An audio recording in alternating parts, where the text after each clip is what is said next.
राधा जमिनीवरून आपली राखी उचलते. तिच्या डोळ्यात अश्रू आहेत.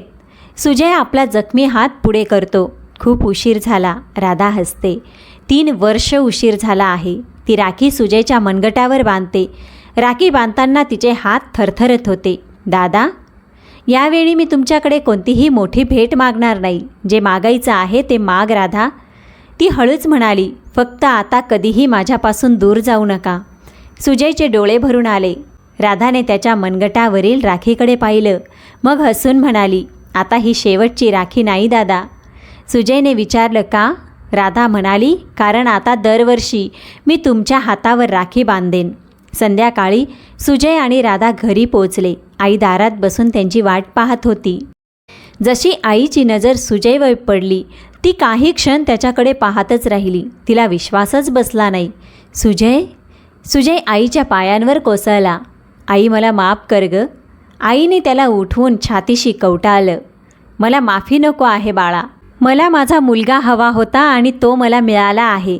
सुजय आईला घट्ट मिठी मारतो. राधा जवळच उभी राहून रडत होती. आईने दोन्ही मुलांच्या डोक्यावर हात ठेवला. आज माझं घर पुन्हा पूर्ण झालं आहे. वेळ निघून गेला. गोविंद शेठ विरुद्ध खटला चालला. ज्या शेतकऱ्यांची जमीन त्याने फसवणुकीने घेतली होती त्यांना त्यांची जमीन परत मिळू लागली. सुजयने गावातच काम सुरू केलं. राधाने आपलं शिक्षण पुन्हा सुरू केलं. आता त्यांच्या घरची परिस्थितीही हळूहळू सुधारू लागली. एक दिवस राधा त्याच जुन्या विहिरीजवळ गेली. तिथे तिने एक छोटीशी राखी बांधली आणि हसून म्हणाली, दादा, आता भीती वाटत नाही. मागून सुजयचा आवाज आला. का? राधा वळली. कारण आता माझा भाऊ माझ्यासोबत आहे. सुजय हसला. त्या दिवशी राधाला समजलं की राखी फक्त एक धागा नसते, ती एक वचन असते. असं वचन ज्यात भाऊ बहिणीचं रक्षण करण्याची शपथ घेतो. पण एक बहीणही आपल्या भावासाठी संपूर्ण जगाशी लढू शकते. राधाच्या राखीला शेवटची राखी समजून बांधायला निघाली होती.